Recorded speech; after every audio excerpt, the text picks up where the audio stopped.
ಸಣ್ಣ ಹಳ್ಳಿಯಲ್ಲಿ ರವಿ ಎಂಬ ಹುಡುಗನಿದ್ದನು.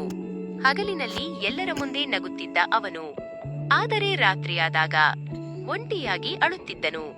ಅವನ ಕನಸುಗಳು ದೊಡ್ಡದಾಗಿದ್ದವು, ಆದರೆ ಅವನ ಜೀವನ ಸಂಕಷ್ಟಗಳಿಂದ ತುಂಬಿತ್ತು. ಒಂದು ರಾತ್ರಿ ಅವನು ತನ್ನ ಮನೆಯ ಮಾಳಿಗೆಯ ಮೇಲೆ ಕುಳಿತು ಆಕಾಶದತ್ತ ನೋಡುತ್ತಿದ್ದನು.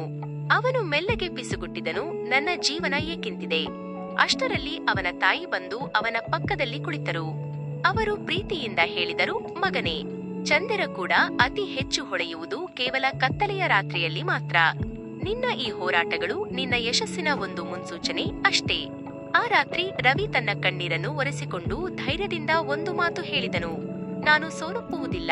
ನಾಳೆ ನಾನು ಮತ್ತೆ ಪ್ರಯತ್ನಿಸುತ್ತೇನೆ. ಕೆಲವು ತಿಂಗಳುಗಳ ನಂತರ ಅದೇ ಹುಡುಗ ತನ್ನ ಕನಸನ್ನು ನನಸಾಗಿಸಿಕೊಂಡನು. ಮತ್ತು ಅವನಿಗೆ ಒಂದು ಮುಖ್ಯವಾದ ವಿಷಯ ಅರ್ಥವಾಯಿತು.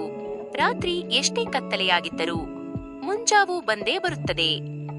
ನೀವು ಇಂದು ರಾತ್ರಿ ಎಷ್ಟೇ ನೋವಿನಿಂದ ಮಲಗಿದ್ದರೂ ನಾಳೆ ನಿಮ್ಮ ಜೀವನ ಬದಲಾಗಬಹುದು. ನಂಬಿಕೆ ಕಳೆದುಕೊಳ್ಳಬೇಡಿ. ನಿಮ್ಮ ಕಥೆ ಇನ್ನೂ ಮುಗಿದಿಲ್ಲ. ಶುಭರಾತ್ರಿ. ನಾಳೆ ನಿಮ್ಮ ಕನಸುಗಳು ನನಸಾಗಲಿ. ಪಮ್ಮಿ ಮೋಟಿವೇಶನ್.